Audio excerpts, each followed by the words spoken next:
YouTube channel. आप सभी का बहुत बहुत धन्यवाद इतना प्यार सपोर्ट देने के लिए। तो बच्चों, आज की क्लास में हम डिस्कस करेंगे क्या कि प्रतिरोधों का सॉरी संधारित्रों का संयोजन। समझ गए? और संधारित्रों का संयोजन जो है वो बच्चों बहुत ही ज्यादा इंपॉर्टेंट है आपके लिए, क्योंकि इसमें हम पूरा डेरिवेशन करेंगे संधारित्रों के संयोजन पर। संधारित्रों का श्रेणी क्रम संयोजन, संधारित्रों का समांतर क्रम संयोजन, उन दोनों पर फॉर्मूला निकालेंगे और पूरे अच्छे से आज की क्लास आपकी पूरी डेरिवेशन से भरी हुई होगी। समझ गए? तो बस आप लोग आपका फोकस ओनली ऑन क्लास पर होना चाहिए, इधर उधर नहीं भटकना चाहिए। जो बच्चा चाहे तो वो नोट कर सकता है, क्योंकि आपके लिए ही तो है सब कुछ। ठीक है, इससे पहले हम आपको 4 पार्ट दे चुके हैं। जिस बच्चे ने नहीं देखा है उसकी भी प्लेलिस्ट बना दी, आप प्लेलिस्ट में भी जाके चेक कर लीजिएगा। जिस बच्चे ने नहीं देखा बच्चों, बहुत ही प्यारी है और ये प्लेलिस्ट जिसमें हम आपकी topic by topic concept clear कर रहे हैं। तो आज की क्लास में हम करेंगे संधारित्रों का संयोजन। तो देखिएगा, हम अब फोकस करते हैं किस पर? संधारित्रों के संयोजन पर। ठीक है, तो क्या आता है बात? संधारित्रों का संयोजन। और संधारित्रों का जो संयोजन होता है, कॉम्बिनेशन ऑफ कैपेसिटर्स जो है वो दो तरीके से होता है। एक आपका श्रेणी क्रम संयोजन होता है और एक समांतर क्रम संयोजन होता है। ठीक है, तो सबसे पहले हम करेंगे श्रेणी क्रम संयोजन। ठीक है, तो संधारित्रों यहां पर लिखेंगे आप संधारित्रों संधारित्रों का श्रेणी श्रेणी क्रम संयोजन। संधारित्रों का श्रेणी क्रम संयोजन। ठीक है, इसे लिख सकते हो इंग्लिश में सीरीज कॉम्बिनेशन ऑफ कैपेसिटर्स। ठीक है बच्चों, आज का हमारा टॉपिक होगा क्या कि जो संधारित्र हैं उन संधारित्रों के संयोजन पर बात करेंगे। और इसका जो फर्स्ट पार्ट है आपका क्या है कि संधारित्रों का श्रेणी क्रम संयोजन, सीरीज कॉम्बिनेशन ऑफ कैपेसिटर्स। तो देखिएगा इसका डायग्राम, फिर समझिएगा हम किस तरीके से अपना करते हैं। सीरीज कॉम्बिनेशन में मतलब एक ही लाइन में संधारित्र सभी जुड़े होते हैं। और संधारित्र के बारे में हम पहले भी आपको बता चुके हैं। इस तरीके से एक ये संधारित्र है, मान लो एक इस तरीके से, एक ये संधारित्र है और एक संधारित्र ये है। मतलब हम 3 संधारित्र को लेकर बात करेंगे। ठीक है, चाहो तो आप 4 जोड़ सकते हो, हम 3 की बात कर रहे हैं। ठीक है, अब क्या करेंगे समांतर क्रम और सीरीज कॉम्बिनेशन में मैंने क्या किया, पहला एक कैपेसिटर ये हो गया, दूसरा कैपेसिटर ये हो गया, तीसरा ये। ठीक है, ये संधारित्र हैं आपके, पहला संधारित्र, दूसरा संधारित्र, तीसरा संधारित्र। पहले संधारित्र को मैंने यहाँ पर पॉजिटिव चार्ज दिया, पॉजिटिव। ठीक है, इस पर पॉजिटिव है, क्लियर, और इस पर नेगेटिव है, इस पर नेगेटिव। इसी तरीके से इस पर आपका पॉजिटिव चार्ज है, क्या है, पॉजिटिव चार्ज है, और इस पर नेगेटिव चार्ज है, इस पर पॉजिटिव चार्ज है। ठीक है, और इस पर नेगेटिव चार्ज। इस तरीके से मैंने चार्ज दे दिए, 3 कैपेसिटर ले लिए। इन तीनों को मैंने क्या किया, पहले वाले जो संधारित्र की जो दूसरी प्लेट है उसकी दूसरी संधारित्र की पहली प्लेट से जोड़ दिया। ठीक है, समझते जाना, पहले संधारित्र की दूसरी प्लेट को दूसरे संधारित्र की पहली से प्लेट से जोड़ दिया। ठीक है, और फिर दूसरे संधारित्र की दूसरी प्लेट को तीसरे संधारित्र की पहली प्लेट से मैंने क्या कर दिया, जोड़ दिया।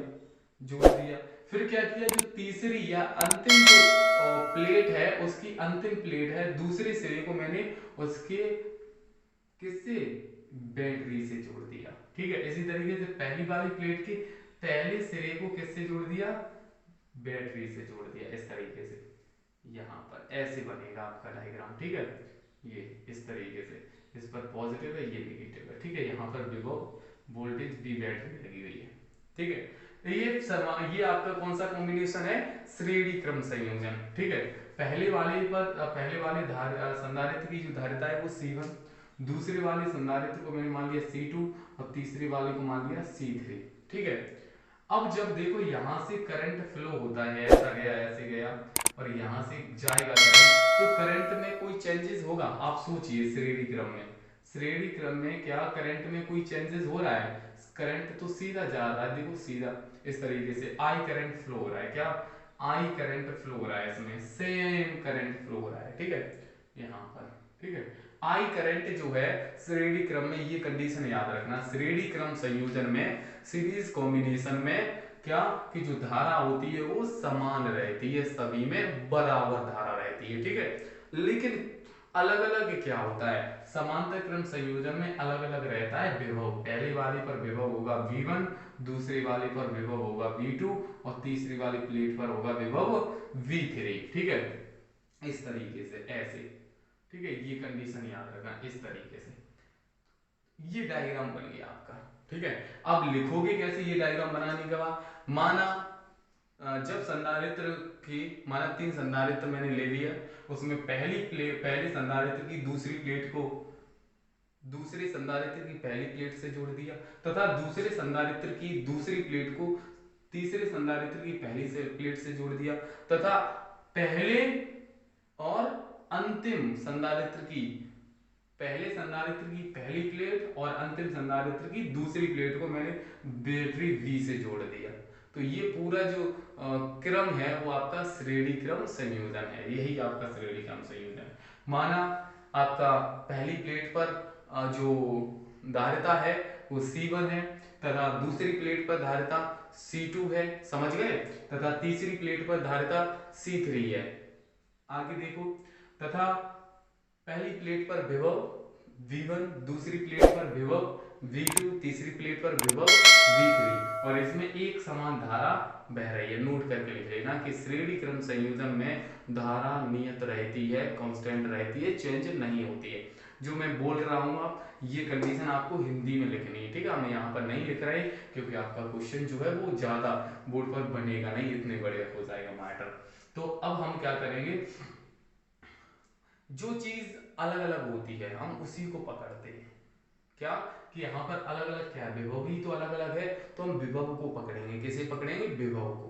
तो विभव हम निकालेंगे इस पर पूरे पर, तो विभव V equal to V1 plus V2 plus V3 इस तरीके से हो जाएगा। तो पहली प्लेट जो प्लेट है C1 प्लेट है ना, पहली प्लेट है, उसके कारण धारिता, ठीक है, C1 के कारण धारिता विभव क्या हो जाएगा पहली प्लेट पर, तो आपका देखो, और यहाँ पर आवेश धारिता करंट नहीं, आवेश तो सेम ही रहेगा, Q इक्वल टू सेम, ठीक है, करंट सेम रहेगा और आवेश भी यहाँ पर कैसा होगा, समान ही रहेगा, एक ही आवेश रहेगा, ठीक है। तो अब लगा दो क्या, यहाँ करंट की बात नहीं करें, आवेश की बात करेंगे, किसकी बात करेंगे, आवेश, क्यू आवेश लिया जाएगा इन सभी के लिए, ठीक है, क्यू आवेश, आप करंट नहीं लीजिए, करंट जो लिया जाता है उस वो किस में लिया जाएगा, उसमें सना जो आपके प्रतिरोध होते हैं, सभी बच्चों को क्लियर हो रहा है, ठीक है, ठीक, यहाँ पर आपका आवेश आवेश लिया जाएगा, ठीक है, यहाँ पर क्यू सभी पर आवेश क्या है, क्यू सेम रहेगा, आवेश सेम रहेगा, ठीक है। चलो अब कंडीशन समझिएगा, ठीक है, श्रेणी क्रम में यहाँ पर क्या होगा, धारा नहीं लेके हम आवेश को करेंगे सेम, आवेश कैसा होगा, सेम, और धारा किस में सेम रहती है, वो प्रतिरोध में रहती है, ठीक है, यहाँ पर आवेश है। चलो तो यहाँ पर हम पहली प्लेट पर अगर वो निकालेंगे विभव, ठीक है, पहली प्लेट पर विभव V equal to V1 equal to Q equal to C भी होता है, तो V इक्वल टू क्या हो जाएगा, Q अपॉन V, यही तो हो जाएगा, Q अपॉन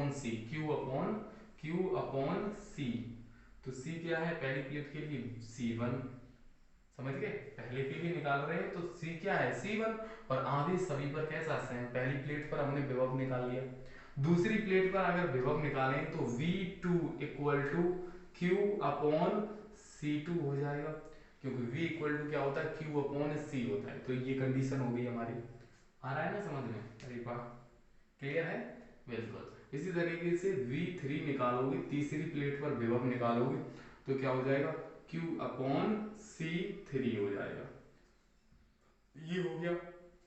अब हम निकालेंगे पूरे संधारित्र पर विभव, ठीक है, अतः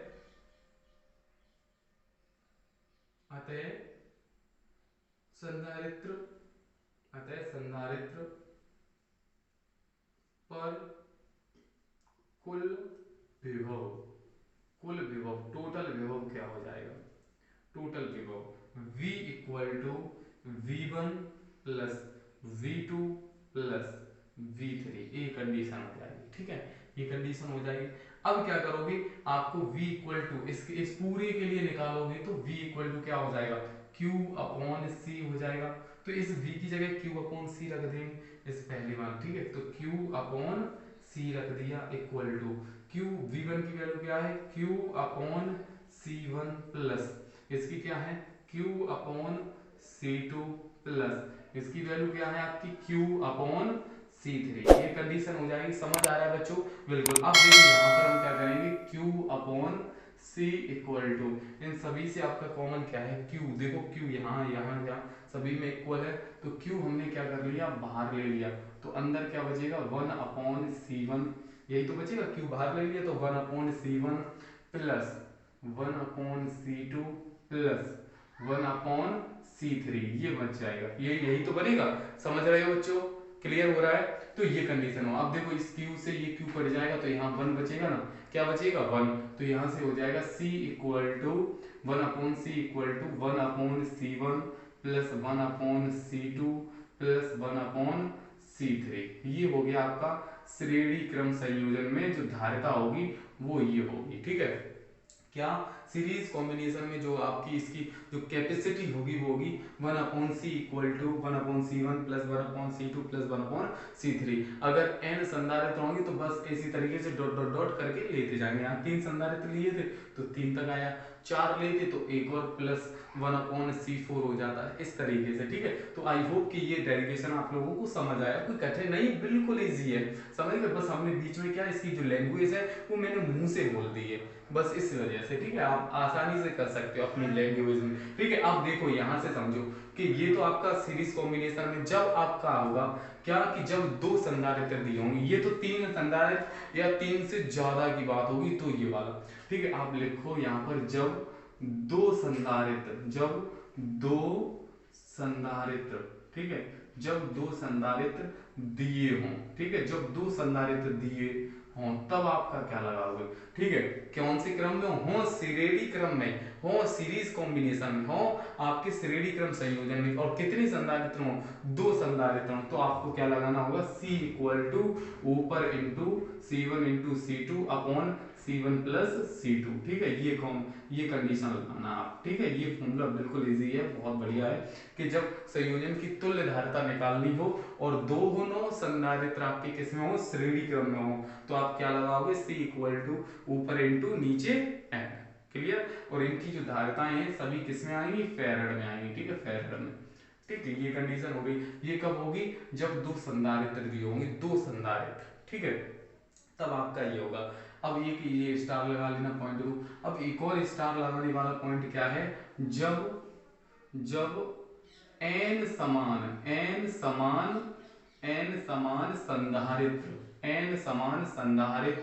दिए हों, ठीक है, n समान संधारित्र दिए हों, और तब आपको क्या निकालनी हो, तुल्य धारिता निकालनी हो। तब तुल्य धारिता निकालनी हो तब क्या लगाओगे कि मतलब C1 C2 C3 सभी की वैल्यू बराबर है, बराबर मान लो 2 फेरेड है, C1 की वैल्यू 2 फेरेड, C2 की वैल्यू 2 फेरेड, C3 की वैल्यू 2 फेरेड, तो ये है मतलब एक जैसी है अगर, तो आपका फॉर्मूला लग जाएगा तुल्य धारिता का C equal to C1 upon n। ठीक है, ये फॉर्मूला लगा दोगे तो ये बिल्कुल आप आसानी से निकाल सकते हो। ठीक है, C आपकी जितनी जो 2 दिया हो, 4 दिया हो, सभी की वैल्यू वो।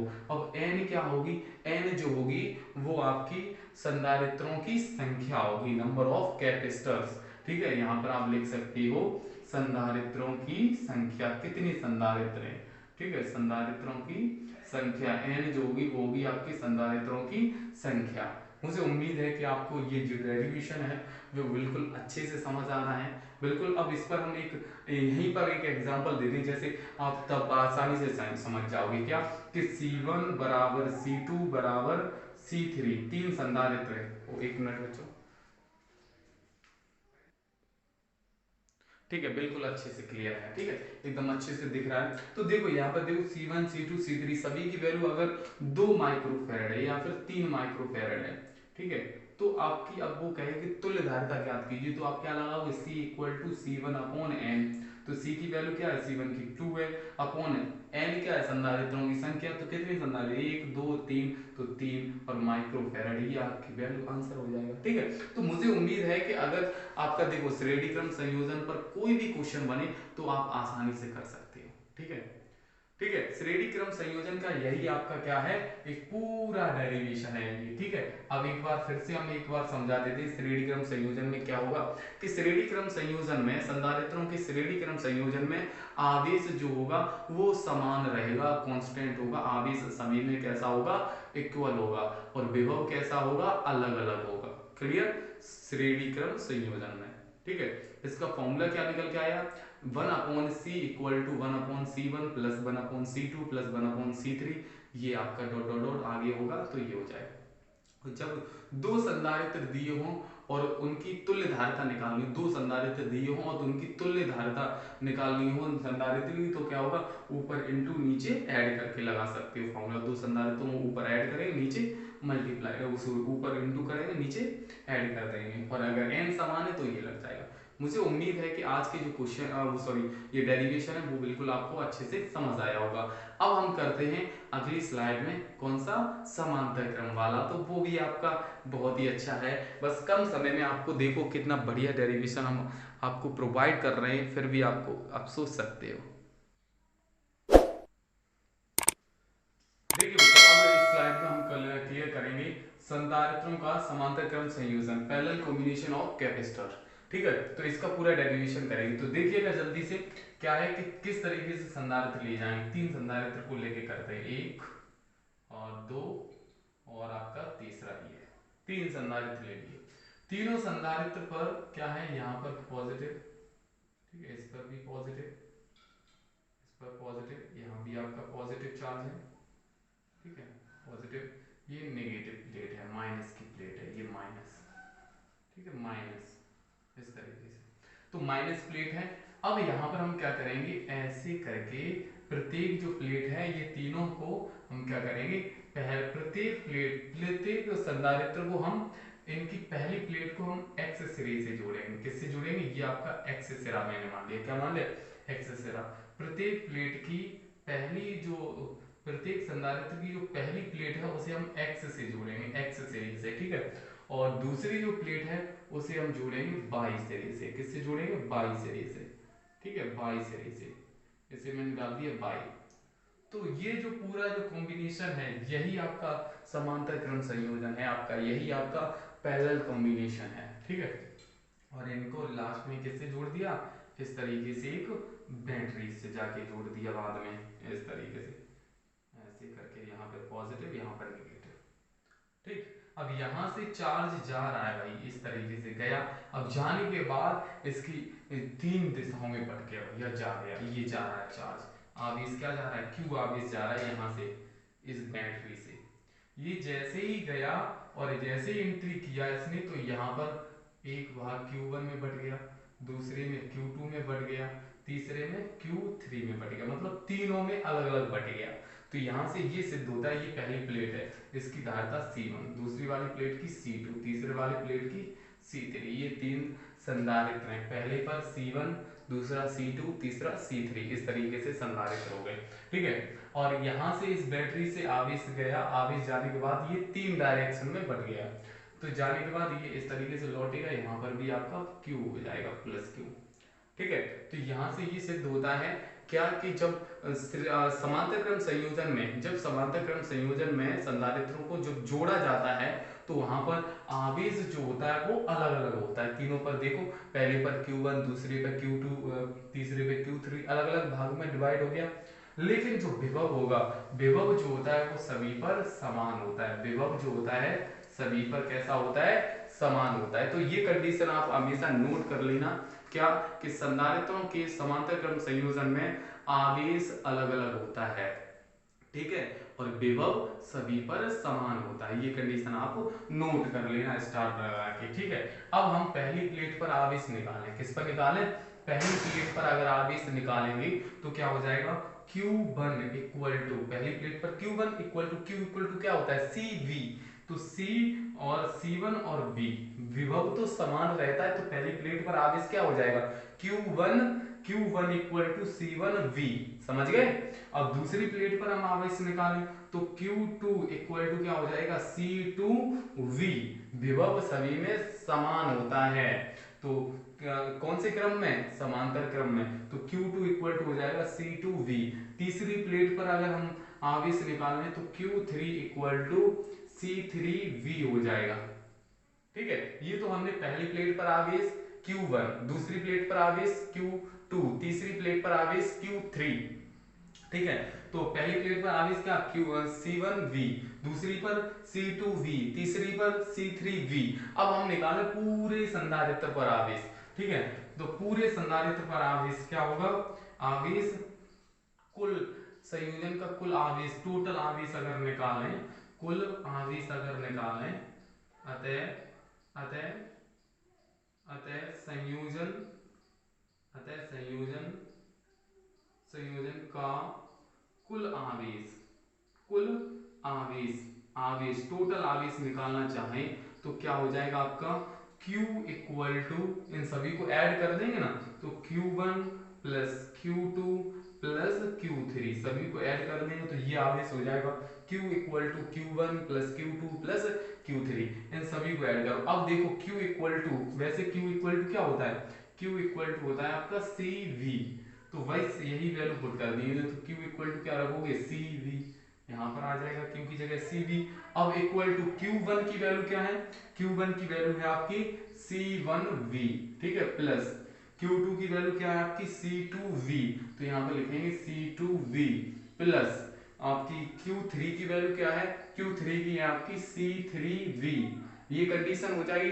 अब देखो यहां से इसमें तीनों में से कुछ कॉमन दिख रहा है, आप लोगों को क्या दिख रहा है, कुछ कॉमन दिख रहा है, तो इन दोनों से कॉमन ले लेंगे, तो CV इक्वल टू, इन सभी से कॉमन ले लिया मैंने, क्या V कॉमन ले लिया, तो यहाँ हो जाएगा C1 plus C2 plus C3, ये कंडीशन हो जाएगी। ठीक है, तो V से ये V कट जाएगा, तो C इक्वल टू आ जाएगा C1 plus C2 plus C3, ये निकल के आ गया। तीन संधारित्रों को जब समांतर क्रम संयोजन में जोड़ा जाएगा तो C equal to C1 plus C2 plus C3, ये कंडीशन हो जाएगी। ये डेरिवेशन निकल के आ गया किसमें, समांतर क्रम में। मुझे उम्मीद होगी कि देखो आधे घंटे से पहले ही आपका मैंने श्रेणी क्रम संयोजन और समांतर क्रम संयोजन दोनों ही कंप्लीट कर दिए। ठीक है, तो समांतर क्रम का क्या फॉर्मूला निकल गया है, C equal to C1 plus C2 plus C3, तीनों जो भी संधारित्र आपको दिए होंगे उन सभी को डायरेक्ट ऐड कर दो, ये हो गया। ठीक, अगर n समान संधारित्र हैं, कैसे, n समान संधारित्र, ठीक है, n समान संधारित्र दिए, अब उनकी क्या निकालनी है, तुल्य धारिता निकालनी, तो हो जाएगा C equal to n C1, ये फॉर्मूला लगा दोगे आप, क्या लगा दोगे, C equal to n C1। Clear, चार संधारित्र दिए तो आप C1 plus C2 plus C3 plus C4 कर लो इस तरीके से। तो मुझे उम्मीद है कि ये दोनों डेरिवेशन आप लोगों को अच्छे से सब समझ आए हैं। चलो तो इस पर एक क्वेश्चन करते हैं, तब आप लोगों को और अच्छे से समझ आ जाएगा। तो चलते हैं बच्चों, देखते हैं अगली स्लाइड में। क्लियर,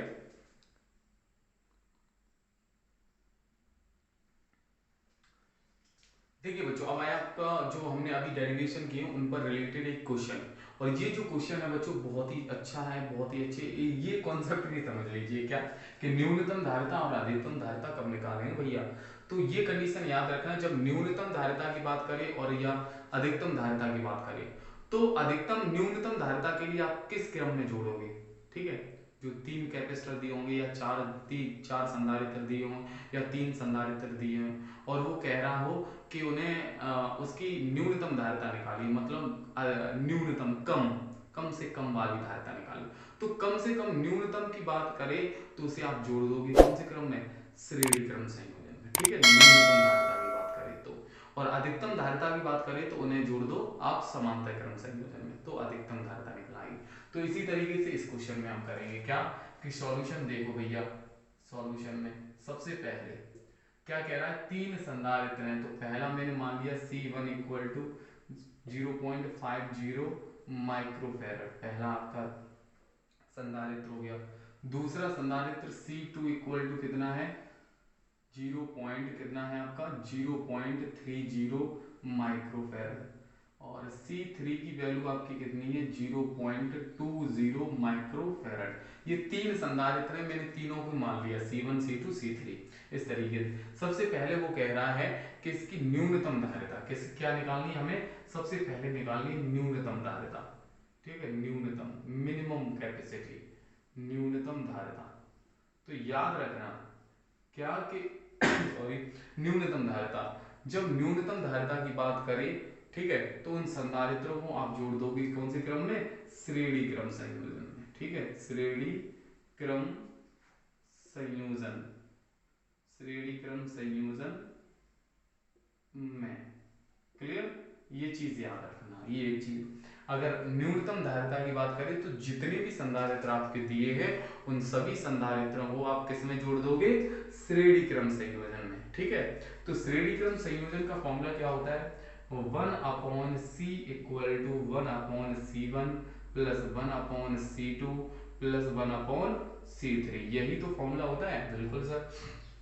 तो 1/c इक्वल टू 1/c1 की वैल्यू 0.50, ठीक है, प्लस 1/c2 की वैल्यू 0.30 प्लस C3 की वैल्यू 1/0.20। ये कंडीशन हो जाएगी। ये पॉइंट हटाएंगे तो ऊपर 2 जीरो बढ़ जाएंगे, ये पॉइंट हटाएंगे 2 जीरो बढ़ जाएंगे, ये पॉइंट हटाएंगे तो 2 जीरो बढ़ जाएंगे, ये कंडीशन हो जाएगी।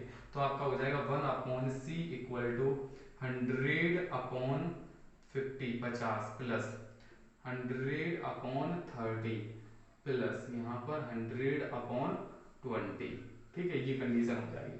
तो देखो 50 एकन 50, 50 दूनी 100, इस जीरो से ये जीरो कट जाएगा, 20 चौक 80, 20 पंजे 100, ये कंडीशन हो गई ना। देखो अब आपका क्या हो जाएगा 1/c इक्वल टू 2 और 5 7 प्लस यहाँ पर 10/3, तो ये कंडीशन हो जाएगी। आप ये मत कर देना 10 7 और 10 जोड़ दो तो 17/3 आंसर हो जाएगा, गलत हो जाएगा। इसके नीचे 3 है तो इसके नीचे 1 करोगे, ठीक है। तो यहाँ से 1/c इक्वल टू, इन दोनों का एलसीएम लोगे, इन दोनों का तो कितना आएगा 3 आएगा। क्लियर है बच्चों, इन दोनों का एलसीएम लिया 3 आया। इस वाले का इसमें करेंगे तो क्या है 7 21 प्लस इस वाले का इसमें करेंगे तो 10 आ जाएगा। तो 1/c इक्वल टू ऊपर कितना हो गया 31/3, क्रॉस मल्टीप्लाई करेंगे तो 31, c इक्वल टू 3, तो c बराबर हो जाएगा 3/31 माइक्रोफैरड। ये निकल के आ गई हमारी मिनिमम कैपेसिटी, मिनिमम मतलब न्यूनतम धारिता, ठीक है। जब याद रखो कोई भी क्वेश्चन में पूछ ले, ठीक है, कोई भी आपसे पूछ ले कि आपकी न्यूनतम धारिता अगर निकालेंगे तो उसे कौन से क्रम में जोड़ेंगे, तो आपका आंसर आएगा श्रेणी क्रम संयोजन में। किसमें, श्रेणी क्रम संयोजन में। एक बार हम चेक कर लें, आप लोगों को बच्चों समझ आ रहा है, कमेंट बॉक्स में आंसर बताइएगा। बिल्कुल एकदम मस्त है ना, बहुत सुपर, ठीक है। तो ये चीज याद रखना क्या कि जब भी आपको न्यूनतम धारिता की बात करें तो उसे कौन से क्रम में जोड़ोगे, श्रेणी क्रम संयोजन में। अब दूसरी बात आ रही क्या, अधिकतम धारिता। अधिकतम धारिता मतलब दूसरा आपका कॉन्सेप्ट है, क्या है, अधिकतम धारिता, जिसे हम बोलते हैं मैक्सिमम कैपेसिटी, अधिकतम धारिता, ठीक है, अधिकतम धारिता जिसे हम बोलेंगे मैक्सिमम कैपेसिटी। तो अधिकतम धारिता के लिए किसमें संधारित्रों को जोड़ोगे, तो आपका आंसर आएगा समांतर क्रम संयोजन में। किसमें, समांतर क्रम संयोजन में,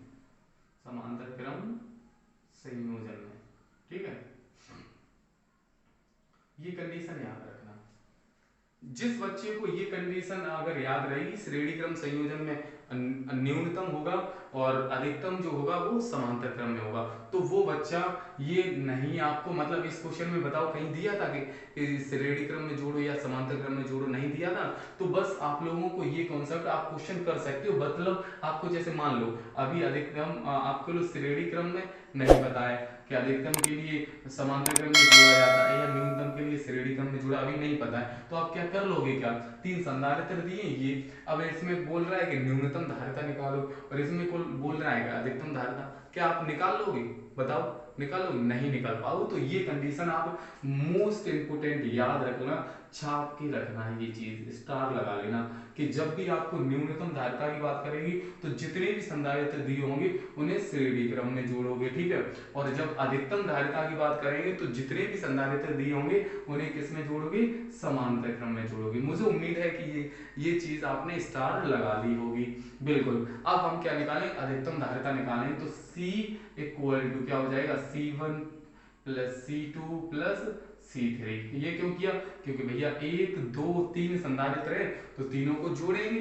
क्लियर है सर। तो अब देखो C इक्वल टू C1 की वैल्यू कितनी है 0.50 प्लस C2 की वैल्यू कितनी है 0.30 प्लस C3 की वैल्यू कितनी है 0.20। क्लियर हो रहा है बच्चों, समझ आ रहा है। अब बहुत से बच्चे ये पॉइंट वाला जोड़ नहीं कर पाते हैं, जोड़ नहीं कर पाते हैं कि ये कैसे हम जोड़े हैं पॉइंट वाले। तो पॉइंट वाले बच्चे देख लो कैसे जोड़े हैं। पहले क्या है 0.50, फिर है 0.30, फिर क्या है 0.20।